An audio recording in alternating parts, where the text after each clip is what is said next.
आप एक शो पे जाते हैं, वहां पर आप एक मेंटलिस्ट को स्टेज पर देखते हैं। वो मेंटलिस्ट ऑडियंस में से एक व्यक्ति को स्टेज पे बुलाता है और उसे एक नंबर सोचने को बोलता है। उस व्यक्ति से कुछ बात करे बगैर, उसके बारे में कुछ भी जाने बगैर वो मेंटलिस्ट बता देता है कि ये ऑडियंस मेंबर कौन सा नंबर सोच रहा है, और आप यहाँ पर हक्के बक्के रह जाते हैं। इतना ही नहीं, वो ऑडियंस में से और भी लोगों के बारे में ऐसी बहुत सारी बातें बताता है जो शायद उनके अलावा और कोई भी नहीं जानता था। एक व्यक्ति का फोन लेके उसे अनलॉक कर देता है, किसी के फ्यूचर के बारे में बता देता है, किसी के पास्ट के बारे में बताता है, आपको आपका पहले क्रश का नाम बता देता है। और आप यहाँ पर सोच रहे हो कि आखिर ये मुमकिन कैसे है, कोई मेरे बारे में इतना कैसे जान सकता है, कोई मेरे मन की बातें कैसे पढ़ सकता है, क्या ये सुपरनैचुरल पावर है, कोई देवी शक्ति है या सालों की तपस्या है, आखिर ये हो कैसे रहा है, कोई मेरे मन की बातें कैसे पढ़ सकता है। मैं बताती हूँ, कोई भी आपकी मन की बातें नहीं पढ़ सकता। इनफैक्ट एक मेंटलिस्ट आपकी मन की बातें नहीं पढ़ रहा, वो आपकी मन की बातें पढ़ने का एक इल्यूजन, एक भ्रम क्रिएट कर रहा है, और वो इतनी खूबसूरती से किया जा रहा है कि हम उस इल्यूजन और वो रियलिटी के बीच का फर्क भूल जाते हैं। और हर एक आर्ट फॉर्म, हर एक कला वही करती है, इल्यूजन और रियलिटी के बीच का फर्क मिटाने की कोशिश। मेंटलिज्म भी एक कला है, एक परफॉर्मिंग आर्ट है, और मेंटलिस्ट वही चीजें परफॉर्म करते हैं। मैं एक मेंटलिस्ट हूं, मेरा नाम है सुहानी शाह, और आए दिन लोग मुझे मेंटलिज्म के बारे में कई सारे सवाल पूछते हैं, और आज ये वीडियो बना रही हूं उन सवालों के जवाब देने के लिए।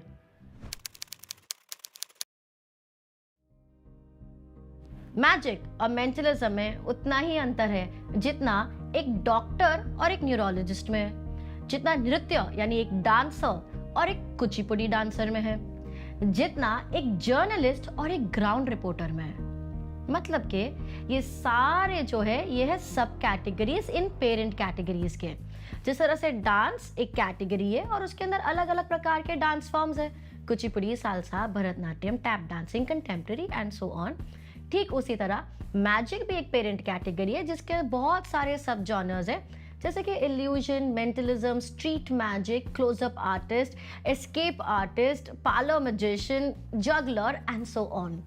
और ये सारे जॉनर अलग अलग है। जैसे कि अगर आप किसी को स्टेज पर हवा में उड़ते हुए देखते हैं, या हवा में उड़ा के किसी ने गाड़ी गायब कर दी, किसी एक व्यक्ति के 3 टुकड़े करके उसको वापस जीवित पेश कर लिया, ये सारा होता है एक इल्यूजनिस्ट का काम।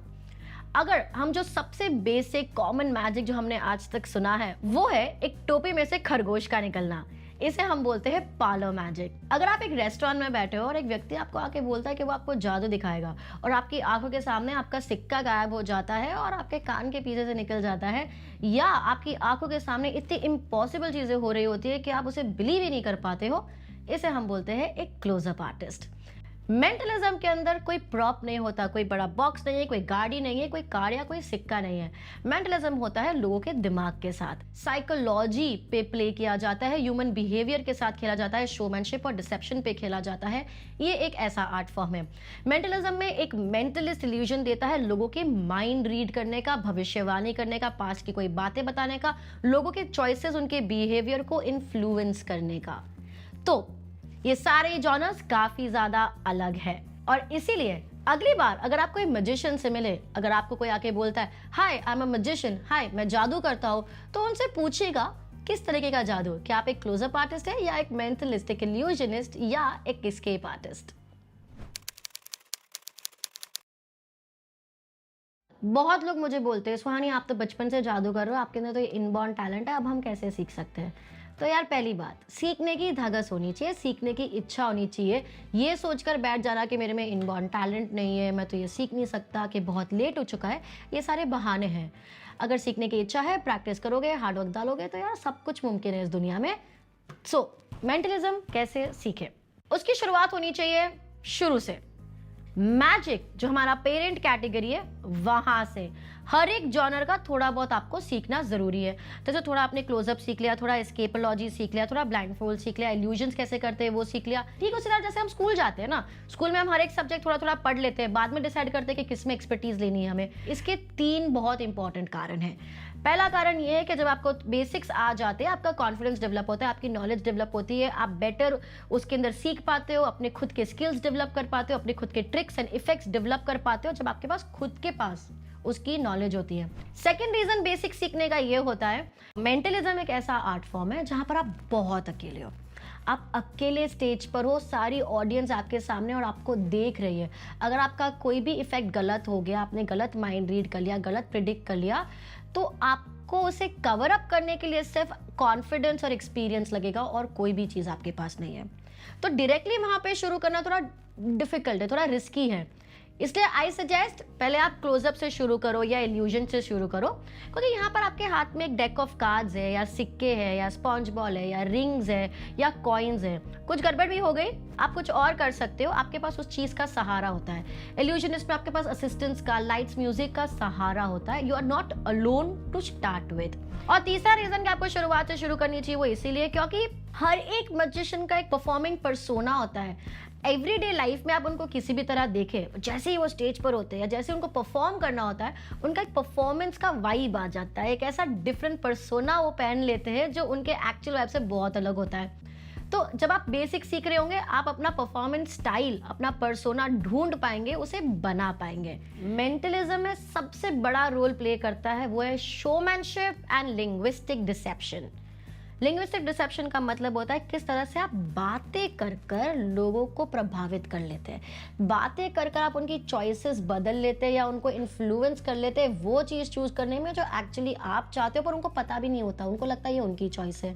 ये सब करने के लिए, वो शोमैनशिप लाने के लिए, वो कॉन्फिडेंस लाने के लिए उतना एक्सपीरियंस होना ज़रूरी है। मैंने भी डायरेक्टली मेंटलिज्म से शुरू नहीं किया, मैंने इल्यूजनिस्ट की तरह शुरू करा। करीबन 15-18 साल मैंने इल्यूजनिस्ट की तरह किया, उसके बाद मैं मेंटलिस्ट बनी।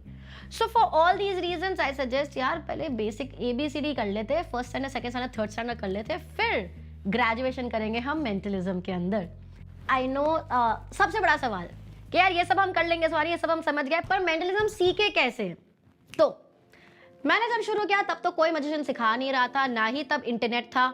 मैं बहुत पुरानी हूँ गाइस, ठीक है, लेकिन आज की तारीख में सीखना थोड़ा सा आसान हो गया है। बहुत सारे वीडियोस ऑनलाइन है जहाँ पर आप मैजिक ट्रिक सीख सकते हो। कुछ बहुत ही बेहतरीन मैजिक ट्रिक्स वहाँ पे सिखाई गई है, जिससे वीडियोस देखकर आप सीख सकते हो। बहुत सारे कोर्सेज अवेलेबल है, जो कोर्सेज आप ले सकते हो, चाहे वो मेंटलिज्म का हो, क्लोजअप आर्टिस्ट का हो, और उनके द्वारा आप सीख सकते हो। बट रिमेंबर, असली जादू ट्रिक जानने में नहीं है, उसे खूबसूरती से पेश करने में है, लोगों को आश्चर्यचकित करने में है, लोगों को उम्मीद देने में है कि इस दुनिया में कुछ भी नामुमकिन नहीं है।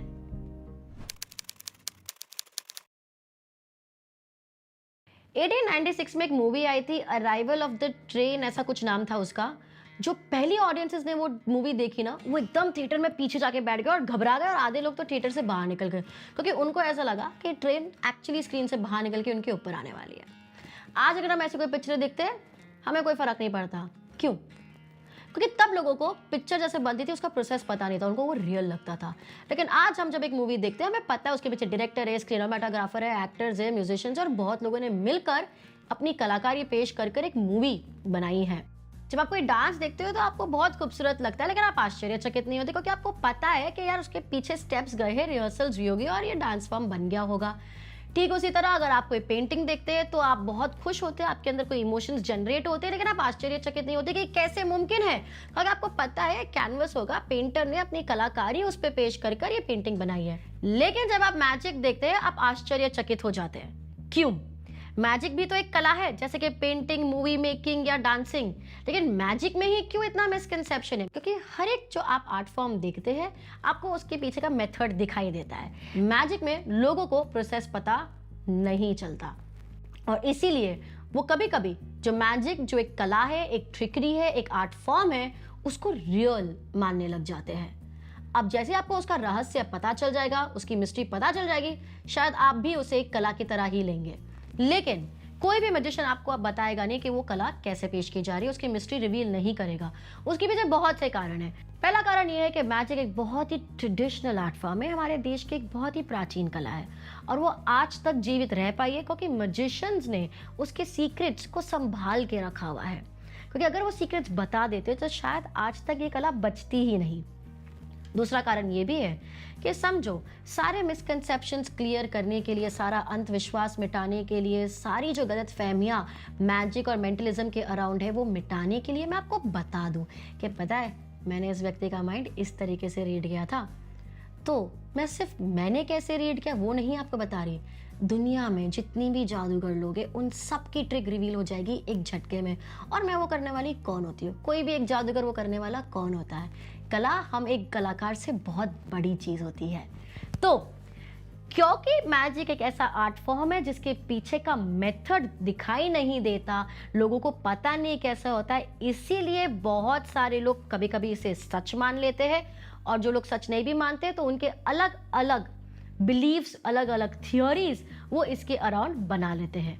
और हाँ, थोड़ा सा मैं कभी कभी बोलूंगी कि हमारे मैजिशियंस लोग भी हैं जो बताना चाहते हैं कि उनके अंदर बहुत ज़्यादा ऐसे सुपर नेचुरल पावर्स है जिसके द्वारा वो ये कर पाते हैं।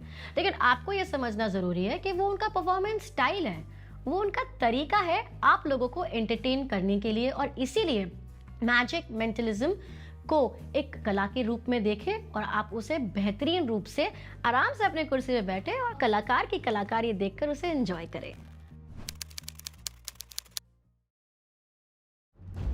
मैजिक वैजिक कुछ नहीं होता, ये सब हाथ की सफाई है। मजिशियन सारे स्कैमर्स होते हैं, पता है? उनको लगता है हम सब बेवकूफ है, हमें कुछ समझ नहीं पड़ता। ये मैजिक लोग हैं ना, ये सब फ्रॉड होते हैं यार। गाइस, अगर आपको लगता है कि मैजिक फ्रॉड है तो बहुत बड़ी प्रॉब्लम है, क्योंकि मैजिक एक कला है। अगर मैजिक फ्रॉड है तो जब आप मूवी में कोई सीन देखते हो जो आपको भी रुला देता है, वो भी फ्रॉड है। कोई गाना सुनकर अगर आपको कोई महबूबा की याद आती है, वो भी फ्रॉड है।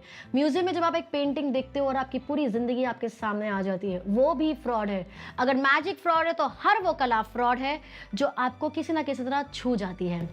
यार, कला का काम ही होता है आपको अपनी सच्चाई, अपनी रोजमर्रा की जिंदगी से दूर ले जाकर अलग अलग इमोशंस फील कराकर आपको एंटरटेन करना। मैजिक का काम है आपको आश्चर्यचकित कर देना। मैजिक आपको उम्मीद देता है कि इस दुनिया में ऐसी कोई भी चीज नहीं है जो नामुमकिन है। एक 3 सेकंड का ट्रिक करने के लिए जब एक जादूगर आपके सामने आकर आपकी आंखों के सामने से एक सिक्का गायब कर देता है, वो 3 सेकंड का इफेक्ट अचीव करने के लिए उसे 3 महीने की मेहनत, रोज की प्रैक्टिस और ढेर सारा कॉन्फिडेंस लगा है। आप लोग समझदार हैं, आपको पता है कि ये जो कार्ड है इसका बैक ब्लू कलर का है, और अगर आपकी नजरों के सामने ये blue pink, purple, orange, brown या रेड में बदल जाए तो वो होना नामुमकिन है। पर अगर वो हो जाए तो उसे हम चीटिंग, फ्रॉड या स्कैम नहीं कहते, उसे हम खूबसूरत कलाकारी कहते हैं। ये कुछ कॉमन सवाल थे जिसके जवाब देने की मैंने कोशिश करी। अगर आपके मन में और भी सवाल है मैजिक या मेंटलिज्म को लेकर तो उन्हें कमेंट में ड्रॉप कर दीजिए और मैं उसे रिप्लाई करने की कोशिश करूंगी। और अगर ज़्यादा एक्सप्लेनेशन लगता है तो इसी वीडियो का पार्ट 2 बना देंगे हम यहाँ पर। I will see you in the next video. तब तक के लिए अगर आप किसी जादूगर से मिले या कोई मैजिक शो पे जाए तो याद रखिए, magic is a very intelligent art form जो सिर्फ आपके मनोरंजन के लिए बनी है। So sit back and enjoy the magic.